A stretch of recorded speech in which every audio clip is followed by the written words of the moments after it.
하나님 말씀 데살로니가전서 1장 6절과 7절 말씀입니다. 또 너희는 많은 환난 가운데서 성령의 기쁨으로 말씀을 받아 우리와 주를 본받은 자가 되었으니 그러므로 너희가 마게도냐와 아가야에 있는 모든 믿는 자의 본이 되었느니라. 아멘. 우리는 일생을 살아가는 동안에 한두 가지 정도씩은 잊을 수 없는 기억을 가지고 있는 것 같아요. 졸업이나 입학이나 혹은 취업할 때나 또 결혼, 출산 이런 일들 잊을 수 없이 기쁜 기억들을 아마 분명 가지고 있을 것이라 생각합니다. 그런가 하면은 우리 개개인의 기억 중에 나라와 같은 내가 속한 큰 공동체와 함께 이렇게 공유하고 있는 기억들도 분명히 가지고 있을 텐데 그 중에 하나 생각해 보면 우리나라는 일제강점기가 끝나고 일본으로부터 해방되었던 날, 우리나라 국민들은 이 날의 기쁨을 두고두고 기억하기 위해서 매년 8월 15일을 광복절, 국가기념일로 지정을 해서 지키고 있죠. 우리나라가 해방된 지가 벌써 79년이나 됐지만 역사를 잊은 민족에게 미래는 없다라는 말을 생각하면서 우리는 앞으로도 이 날을 기억하고 과거의 아픈 역사를 절대 잊지 않으려고 노력할 겁니다.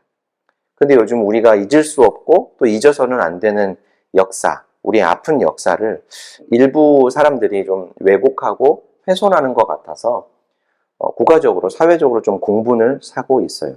정부의 중요 요직에 있는 몇몇 사람들이 헌법에 명확하게 명시된 사실조차 무시한 채 왜곡된 역사관을 주입하려는 정말 무도한 시도가 눈에 자꾸 띄게 되죠.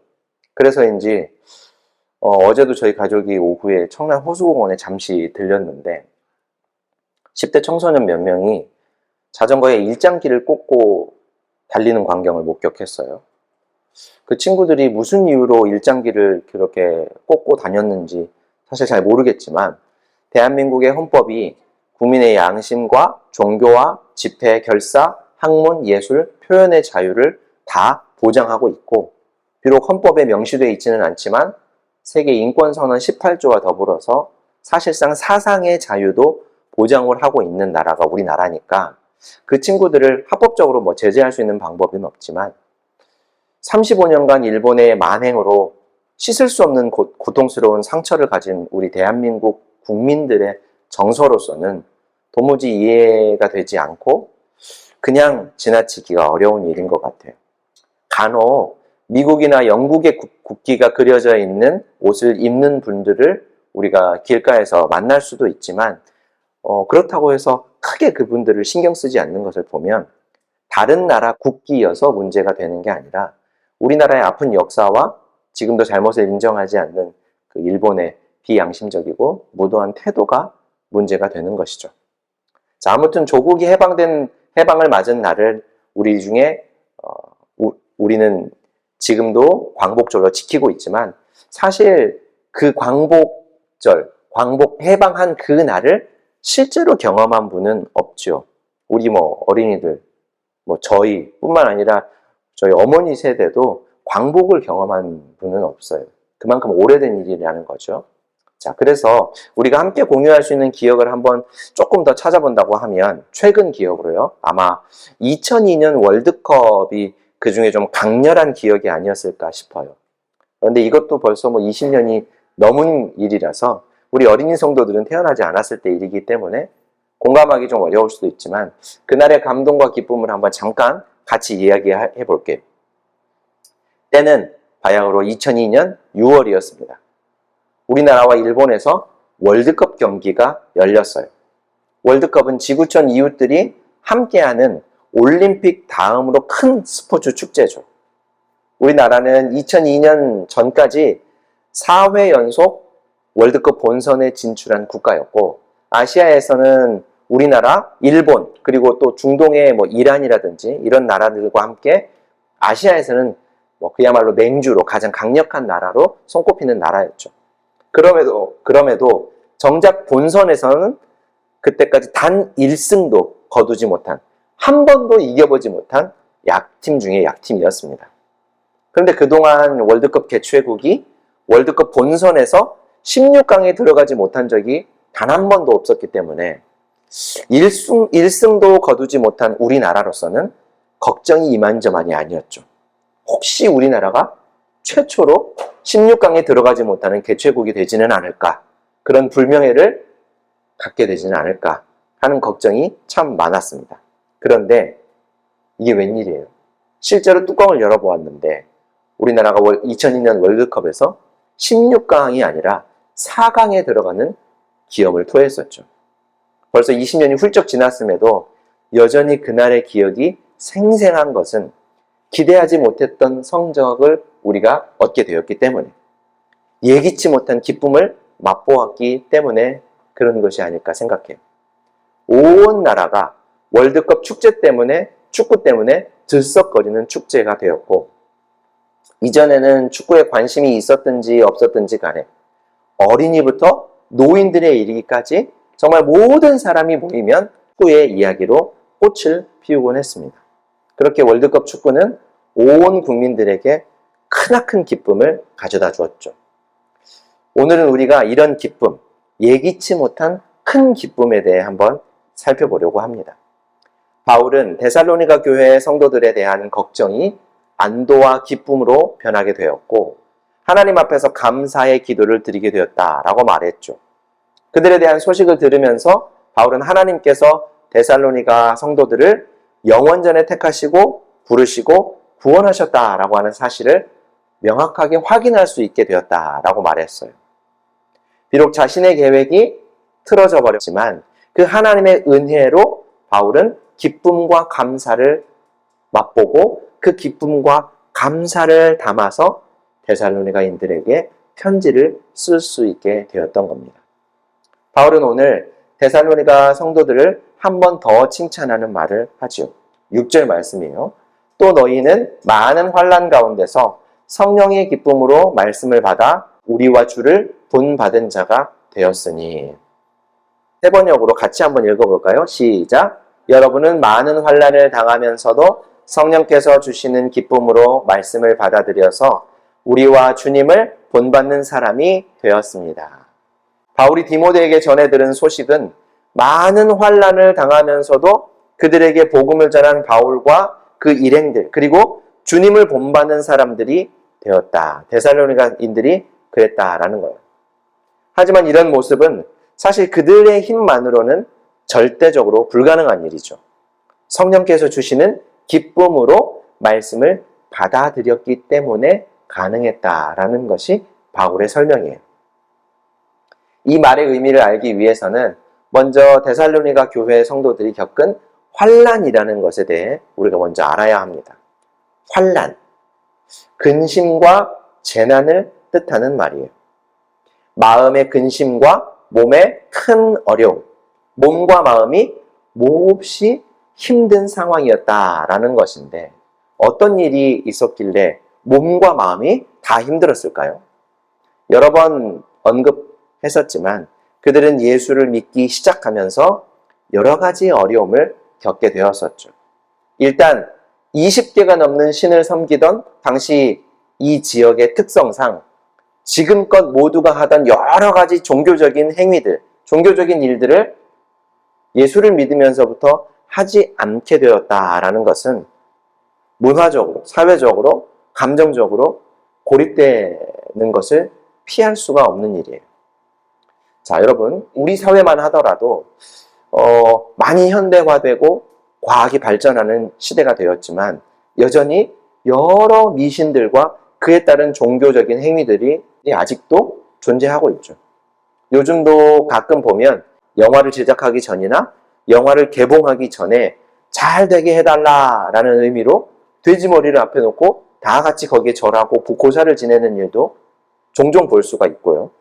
또 자동차를 사고 무사고를 기원하면서 고사를 지내는 일이나 집을 사거나 사업장을 개업하고 나서 화를 당하지 않고 잘 되게 해달라라는 의미로 고사를 지내는 사람들이 우리 주변에 아직도 있어요.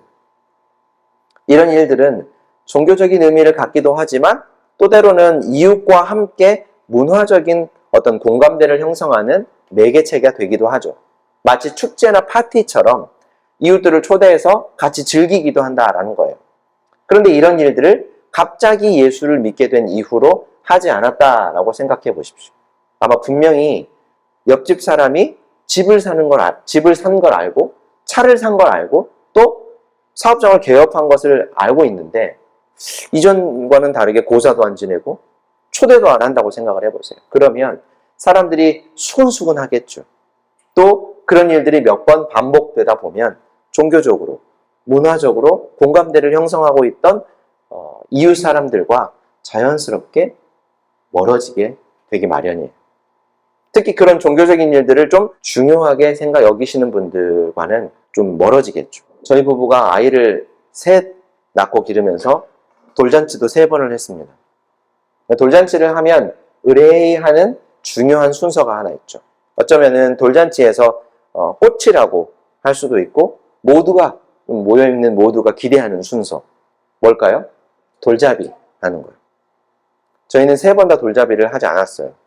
아무것도 모르는 아이가 자기 의지를 가지고 잡는 것이 아니기 때문에 별 의미가 없다고 생각을 했고 또 대부분 그렇진 않지만 잡은 물건 자체에 큰 의미를 부여해서 아이의 진로나 미래를 결정하는 일에 지장을 주는 일도 없기 때문이죠. 그래서 대부분은 재미다라고 말하지만 아이가 잡는 물건을 보고 아이의 미래를 점치는 것만 같은 그런 일을 하고 싶지 않았어요. 자, 그런데 그거는 저희 생각이죠. 의도를 알지 못하는 대부분의 초대받은 손님들, 그 중에는 신앙생활을 하는 분들까지도 그러던데요. 돌잡이는 안 하느냐? 왜 안 하느냐? 라고 하는 질문과 함께 아이고 교회를 다녀도 다들 하던데 좀 심하다. 이런 분들을 비롯해서 별별 분들이 다 있었어요. 하지만 그분들 모두 사실 저희를 축복해주고 싶어서 어려운 걸음을 하신 분들이기 때문에 그 일로 마음 상하지 않도록 최대한 여러 번에 걸쳐서 최대한 친절하게 설명을 해드리려고 애를 썼던 것 같아요. 그리고 그분들을 비난하고자 하는 마음도 전혀 없습니다. 그렇지만 첫째 그리고 둘째를 거치면서 셋째 돌잔치를 할 때는 이제 한 집에서 돌잔치를 3번이나 하니까 그 횟수도 좀 미안하기는 했지만 어찌됐든 이런 이유에서 초대하기가 조금 조심스러워지는 것도 사실이었어요. 그러니까 저희들의 사정을 아는 분들 이외에 또 어떤 다른 설명을 해야 되는 분들에게 초대를 하기는 조금 미안했다라는 거죠. 자, 이처럼 예수를 믿으면서 기존의 우리 사회에 깊이 뿌리내리고 있던 종교적으로, 문화적으로 이런 일들을 하지 않게 되면서 겪게 되는 불편 때문에 자연스럽게 좀 이웃들과 골이 생기게 되는 것은 피할 수 없는 일인 것 같아요. 근데 저처럼 신앙을 가진 집안에서 태어나서 오랜 시간 처음부터 신앙생활을 해온 사람보다는 이제 막 예수를 믿게 되었거나 얼마 되지 않은 분들이 훨씬 더 많은 불편과 어려움을 겪게 될 것이 분명하죠. 일단 교회를 가면서 갑자기 이전보다 좀 바빠지게 되는 게 분명하잖아요. 친구들, 이웃들 만나는 시간들이 그만큼 줄어들기 마련이죠. 그러면 여러 가지 오해도 생기고 오해가 아니더라도 왠지 멀어지는 것만 같고 관계도 좀 소원해지는 것 같고 좀 더 지나면 서먹해질지도 몰라요. 이전에는 큰 힘이 되고 위로가 되던 관계나 친구나 지인들이 더 이상 이전처럼 좀 긴밀한 관계를 맺지 못하는 경우가 많죠. 그로 인해서 사회적인 활동에 조금씩 제약이 생길 수도 있고 정서적으로 나누던 교감을 더 이상 원활하게 나누지 못할 수도 있죠. 또 경제적으로도 어려움을 겪는 일들이 생길지 몰라요. 이런 불편과 어려움이 분명 찾아오기 마련이라는 거죠. 데살로니가 교회 성도들도 그랬습니다. 지나가면서 만나는 사람들마다 곱지 않은 시선으로 쳐다보면서 뒤에서 수군댔을 거예요. 종종 동네 잔치에 초대받지 못하는 일들이 생기고 중요한 일들이 있을 때 거기서 배제되고 또 소외되는 일들이 종종 발생했을 겁니다. 이전 같았으면 나에게 맡겼을 일도 별다른 이유 없이 그저 예수를 믿게 되면서 생긴 변화 때문에 다른 사람에게 그 일이 돌아갔을지도 몰라요. 그로 인해서 데살로니가 교회 성도들은 점점 이웃들과의 관계에서 조금씩 멀어질 수도 있었고 또 경제적으로도 어려워지면서 몸도 마음도 힘들어지는 상황이 발생하게 된 것이죠. 이런 상황을 맞으면 어떤 생각이 들었을까? 아마 내가 지금 잘하고 있나? 내가 잘못된 선택을 하고 있는 것은 아닐까? 아니 이러다가 잘못하면 큰일 나겠는데? 우리 집이 너무 어려워질 것 같은데? 이런 생각들이 수도 없이 들었을 거예요. 뿐만 아니라 우리가 이전 시간에도 살펴보았지만 당시에는 로마의 황제를 신처럼 숭배하고 떠받들던 시대였는데 황제가 아닌 다른 주님, 예수라고 하는 변방의 사람을 황제처럼 믿고 따르는 무리가 생겼다라고 한다면 국가에 반역하는 행위로 간주가 되면서 비교할 수 없는 박해를 받게 되었겠죠. 그러면 패가망신을 당하지 않기 위해서라도 그만두고 싶은 생각이 들었을 겁니다. 하지만 그런 많은 환난을 당하는 가운데서도 이들은 포기하거나 실망하지 않았대요. 믿음으로 살기를 멈추지 않았습니다. 사랑으로 수고하기를 계속했대요. 주 예수 그리스도께서 다시 오셔서 자신들을 다스리시고 영원한 하나님의 나라로 인도해 주실 것을 잠잠히 기다리면서 참아냈다는 것이죠. 데살로니가 교회 성도들이 극심한 어려움을 겪는 가운데서도 이렇게 잘 견디고 이겨낼 수 있었던 것은 다름 아닌 바울과 그 일행 그리고 주 예수 그리스도 때문이었다라고 해요. 그들이 뭘 했길래 이들에게 이런 힘을 줄 수 있었을까요? 먼저 여러분, 예수님은 하나님의 아들이시죠. 그러니까 흔히 얘기하는 신의 아들이에요. 당시 신의 아들 하면 누구를 떠올리게 되었을까요? 바로 황제예요. 신의 아들로 추앙받던 로마의 황제. 그 로마의 황제는 어떤 사람이었습니까? 겉으로 보일 때는 피지배국에 자비를 베풀기도 하고 전 세계에 평화를 가져다 준다라고 잘 포장되어 있었을지 모르지만 사실 전쟁으로 수많은 사람들을 죽이고 피로 물든 땅을 빼앗아서 지배했던 사람이죠. 절대로 피지배국의 사람들의 어려움을 알지 못합니다. 아니, 알 필요도 없죠. 그리고 알았다면 애초에 그런 일들을 하지 않았겠죠. 자신들의 욕심을 채우기 위해 우리나라의 영토를 넓히기 위해서 다른 나라 사람들을 무자비하게 죽이는 일들을 하지 않았겠죠. 그런데 황제와 비견되는 인물, 또 다른 신의 아들이라고 불리는 예수라는 분은 어땠어요? 어떤 분이었습니까? 죄인으로 낙인 찍혀서 사람들로부터 손가락질을 받던 그 사람들에게 기꺼이 다가가시고 그들의 친구가 되어주신 분이죠. 불치의 병을 앓고 있거나 장애를 가지고 있던 사람들, 그래서 모두가 가까이 하기를 꺼려했던 사람들에게 거리낌 없이 다가가셔서 그들의 병이나 그들의 장애를 깨끗하게 치료해 주시는 분이었어요. 뿐만 아니라 그들도 하나님 나라의 백성이라는 구원을 선언해 주셨던 분이죠. 창조주이신 예수님이 피조물인 사람의 모습으로 이 땅에 오셨어요. 고귀한 분이 천하게 되기를 주저하지 않았죠. 가장 높은 왕의 자리에 앉으셔야 하는 분이 보통 사람들보다도 더 천한 자리의 사람들과 자리를 같이 하고 그들과 식사도 같이 하는 분이었어요. 이 당시에 밥을 같이 먹는다라고 하는 것은, 특별히 유대인들 사이에 밥을 같이 먹는다라고 하는 것은 자신의 신분과 관련된 일이기 때문에 아무하고나 밥을 먹지 않았습니다. 그런데 예수님은 주저없이 천한 사람들과 식사를 함께 하셨던 분이었어요. 한 걸음 더 나아가서 예수님은 그들을 위해 십자가에서 자신의 목숨까지 내어주기를 마다하지 않는 분이셨죠. 천하디 천한 사람들의 목숨과 하나님의 아들의 목숨이 같은 값어치를 갖는다라고 하는 것을 몸소 보여주셨던 분이에요. 신의 아들이라고 불리는 로마의 황제는 자신의 기쁨과 자신의 만족을 위해서라면 다른 사람들의 목숨조차 빼앗기를 주저하지 않았는데 우리 주님은 자신의 목숨을 다른 사람을 위해 내어주기를 마다하지 않았던 분이었어요. 바울과 그 일행, 편안하고 안정된 삶을 과감하게 포기하고 자신들의 삶을 던져서 전도 여행을 하고 있는 이 사람들은 어떻습니까? 그런 예수님을 본받아서 사랑의 수고를 하고 있었던 것이죠. 그리고 예수님을 본받아 자신들의 생활비를 스스로 벌어가면서도 밤낮 없이 복음을 전하고 그렇게 사랑의 수고와 희생을 감내한 바울과 그 일행의 모습을 본 데살로니가 교회 성도들도 그들을 본받았다라고 하는 겁니다. 그냥 죽을 각오로 참고 견뎠던 것이 아니라 그들은 성령께서 주시는 기쁨을 얻게 되었던 거예요. 예수님과 바울과 그 일행 때문에. 성령께서 주시는 그 기쁨으로 데살로니가 교회의 성도들은 복음을 받아들이게 되고 또 신앙의 삶을 살아갈 수 있는 힘을 얻게 되었다라는 것입니다.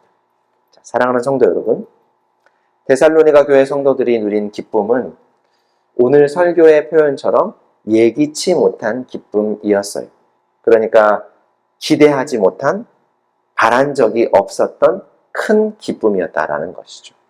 아마 그들이 스스로 얻기를 바라고 힘쓰고 애써서 얻은 결과 누리게 된 기쁨이었다면 아마 지금과는 달랐을 거예요. 많은 환난을 이길 힘도 그 어떤 믿음의 역사나 사랑의 수고나 소망의 인내도 드러낼 수 없었을 거예요. 이미 그 기쁨을 얻기 위해 수많은 희생과 수고와 인내를 감내했고 그 결과 얻은 것이기 때문에 더 이상 어떤 수고와 희생을 하고 싶지도 할 필요도 느끼지 못했을 것이죠. 그렇지만 성령 하나님께서는 이들에게 예수의 복음을 믿게 하시고 그로 인해 전혀 기대하지 못한 기쁨을 얻게 하셨기 때문에 사회 문화적으로 경제적으로 고립되고 또 국가로부터 큰 박해를 받으면서도 흔들리지 않고 신앙의 삶을 지속할 수 있었다라는 겁니다.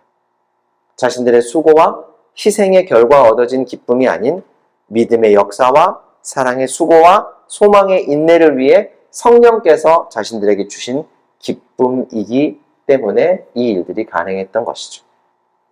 우리에게 찾아오셔서 예수님을 우리의 구원자로 믿게 하시는 성령 하나님이 우리에게도 이런 기쁨을 맛보게 해 주실 줄로 믿습니다.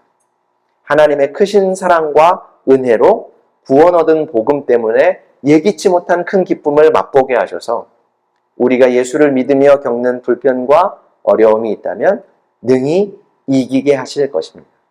또 예수님께서 우리를 위해 이루신 구원 때문에 바울과 그 일행, 데살로니가 교회의 성도들과 수많은 믿음의 선배들이 해온 것처럼 믿음으로 신앙의 삶을 우리도 살게 하실 거예요.